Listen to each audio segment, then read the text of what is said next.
आता बघूयात देशाच्या दृष्टीने महत्त्वाच्या असणाऱ्या काही बातम्या।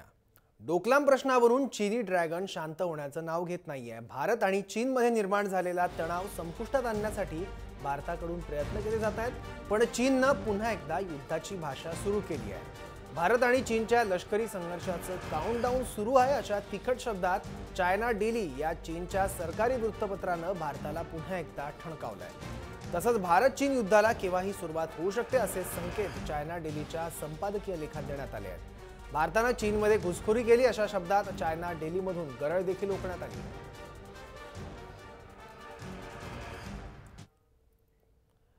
चायना डेलीमधून नेमकं काय लिहिण्यात आलंय पाहूया। चीन आणि भारत यांच्यामधील युद्धाला केव्हाही सुरुवात होऊ शकते। या युद्धाचं काउंटडाऊन सुरू झालंय। डोकलाममध्ये निर्माण झालेल्या तणावावरून भारताने लवकरात लवकर तोडगा काढायला हवा आणि यासाठी भारताने पावलं उचलायला हवीत। भारताकडून अद्याप तणाव निवळण्यासाठी कोणतेही प्रयत्न केले जात नसल्यानं शांततेच्या मार्गाने प्रश्न सोडवण्याच्या शक्यता देखील मावळत चालल्या आहेत। भारताने डोकलाममधून सैन्य माघारी बोलवावं।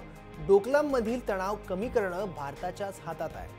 भारताने डोकलाममध्ये तैनात असणारं सैन्य कोणत्याही अटीशिवाय मागे घ्यावं। यामुळे डोकलाममधील स्थिती पूर्ववत होईल अशा पद्धतीनं चायना डेलीनं भारताला ठणकावलं आणि एक प्रकारे युद्धखोरीची भाषाच केली आहे। विशेष म्हणजे चायना डेली हे चीनी सरकारचं अधिकृत वृत्तपत्र आहे, त्यामुळे चायना डेलीची जी भूमिका आहे तीच चीनी सरकारची आहे असं मानलं जातं।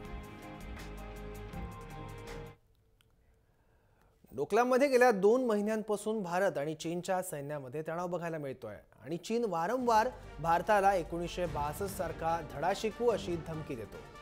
मात्र भारतीय सैन्याकडून तयार करण्यात आलेल्या एका अहवालानुसार या भागात भारतीय हवाई दलाची स्थिती चीनपेक्षा जास्त मजबूत आहे। द ड्रॅगन क्लॉज असेसिंग चीन क्लाफ टुडे या नावाने भारतीय सैन्याकडून अहवाल तयार करण्यात आलाय।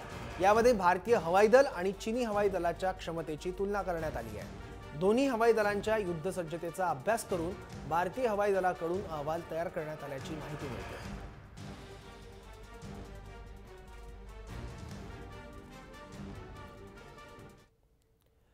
या अहवालात नेमके काय काय मुद्दे मांडले आहेत पाहूया। तिबेट आणि दक्षिण शिंजियांग प्रांतात भारताची क्षमता ही चीनपेक्षा अधिक आहे। भारतीय हवाई दल भौगोलिक, तांत्रिक आणि प्रशिक्षण या तिन्ही दृष्टीने चीनी लष्करी हवाई दलावर भारी आहे। चीनी सैन्याचा मुख्य हवाई तळ उंचीवर असल्यानं त्यांना त्यांच्या क्षमतेचा पूर्ण वापर करता येणार नाही। त्यामुळे चीनच्या Su-27, J-11 आणि J-10 या लढाऊ विमानांना तिबेट स्थित हवाई दलाच्या तळांवरून पूर्ण ताकदीने लढाईत उतरता येणार नाहीये। भारतीय हवाई दलाचे तळ तेजपूर, कलाईकुंड, चाबुआ आणि हासिसम या भागात आहेत। भौगोलिक स्थिती लक्षात घेता भारतीय हवाई दल पूर्ण क्षमतेने लढाईत उतरू शकेल।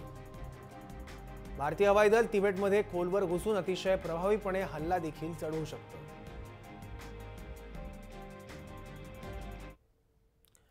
जम्मू काश्मीरमधील पुलवामा जिल्ह्यात सुरक्षा दलांनी 3 दहशतवाद्यांचा खात्मा केला आहे।